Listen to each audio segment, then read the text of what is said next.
السلام علیکم ورحمۃ اللہ تعالیٰ وبرکاتہ۔ آپ سب کو جو ہے نماز اللہ تبارک و تعالیٰ نے ہمیں فرض ادا کیا ہے۔ جب اللہ تبارک و تعالیٰ نے ہمارے اوپر نماز فرض کیا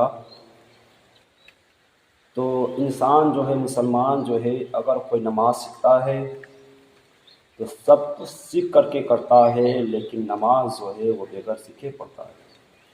اگر کوئی کمپیوٹر چلانا سیکھتا ہے تو ڈائریکٹ کمپیوٹر نہیں چلاتا، بلکہ کمپیوٹر کو پہلے سیکھتا ہے، پھر جا کر کے کمپیوٹر کو چلانا سیکھتا ہے۔ اگر کوئی گاڑی چلاتا ہے تو گاڑی چلانے کو پہلے سیکھتا ہے، پھر گاڑی چلاتا ہے۔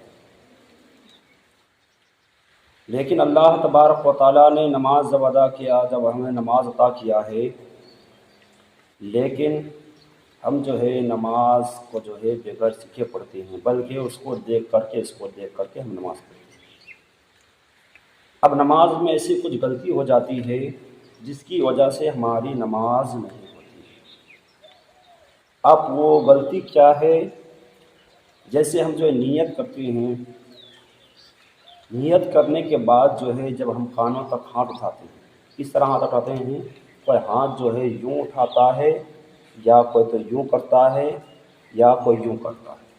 تو ہمارے کو جو ہے بالکل غلط ہے، بلکہ ہمارے جو ہے نیت کرنے کا صحیح طریقہ جو ہے یہ اس طرح جو ہے اپنا جو ہے چاروں انگلی کا جو ہے اس طرح ادھر قبلے کی طرف رخ ہو جانا چاہیے، اور یوں کر کے جو ہے اپنا نظر جو ہے سجدے کی طرف ہو، اور یوں کر کے اللہ اکبر کہہ کر کے اپنا جو ہے اس دونوں انگلی سے ان دونوں کا پکڑ لینا ہے، اور اس کو جو ہے یہاں چھوڑ دینا ہے۔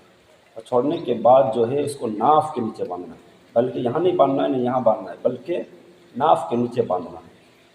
اور ناف کے نیچے باندھنے کے بعد جو ہے پھر جا کر کے ثنا پڑھی جاتی ہے، اس کے بعد بند پڑھی جاتی ہے، پھر اس کے بعد اعوذ باللہ اور بسم اللہ پڑھی جاتی ہے، پھر الحمد شریف پڑھی جاتی ہے، پھر اس کے بعد کوئی سورہ پڑھی جاتی ہے، جس طرح پھر ہوتی ہے، پھر رکوع کیا جاتا ہے۔ ہمیں جو ہے رکوع میں اس طرح جانا چاہیے، اس طرح سیدھا کر لینا، سر کی طرف اٹھا لینا، اور جو ہے ہمیں ادھر دیکھنا ہے، بالکل غیر کی طرف دیکھنا ہے۔ اس طرح کر کے جو ہے پھر اس کو سمیع اللہ لمن حمیدہ کہتے ہیں۔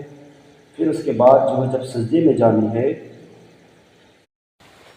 پھر اس کے بعد جو ہے ہمیں سجدے میں جانا ہے۔ سجدے کے اندر بھی بہت غلطی ہے۔ اب وہ غلطی کیا ہے کہ جو انسان جب سجدے کے اندر جاتا ہے تو وہ کیا کرتا ہے کہ کوئی پہلے ہاتھ رکھ دیتا ہے، یا نہیں تو کوئی پیشانی رکھتا ہے، پھر ناک رکھتا ہے، تو اس سے کیا ہو جاتی ہے؟ ہماری نماز بالکل خراب ہو جاتی ہے۔ تو ہمارے طریقہ یہ ہے کہ سب سے پہلے جو ہے پیر کی گھٹنا جو ہوتی ہے وہ زمین پہ رکھنا ہے، اور رکھنے کے بعد جو ہے پھر جا کر کے جو ہے ہم جب جو ہے سجدے کے اندر جائیں گے، پھر اس کے بعد ہاتھ رکھیں گے، دونوں ہتھیلی جو ہے وہ رکھنا ہے، اس کے بعد جو ہے ناک کو رکھنا ہے، اس کے بعد جا کے پیشانی کو رکھنا ہے۔ یہ ہماری سجدہ ہو گیا۔ اور جب سجدے سے اٹھنا ہے تو اگر پہلے ناک اٹھ گئی تو ہماری نماز ختم ہو گئی۔ تو ہمارے کو جو ہے سب سے پہلے پیشانی کو اٹھانا ہے، اس کے بعد جو ناک کو اٹھانا ہے، پھر اس کے بعد جو ہتھیلی کو اٹھانا ہے۔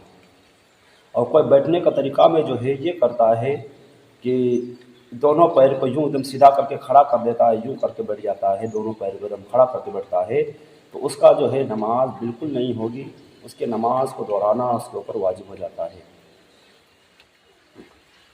اور اس میں جو ہے ہمارا طریقہ بیٹھنے کا طریقہ یہ ہے کہ دونوں پیر کو جو ہے ایک پیر کو جو ہے الٹا پیر کو جو ہے اچھی طریقے سے بچھا لینا ہے، اور اس کے اوپر جو اچھی طریقے سے بیٹھ جانا ہے، اور سیدھے پیر کو جو ہے بالکل اسٹریٹ کھڑا کر کے دونوں انگلی کا پیر کو جو انگلی جو ہوتی ہے اس کو یوں ٹیڑھا کر کے جو ہے بالکل سیدھا کر کے اس کو باہر کر دینا ہے، اور یہ جو ہے ہمیں اس طرح بیٹھ جانا ہے۔ تو اس سے جو ہے ہماری نماز میں یہی غلطی ہوتی ہے۔ اور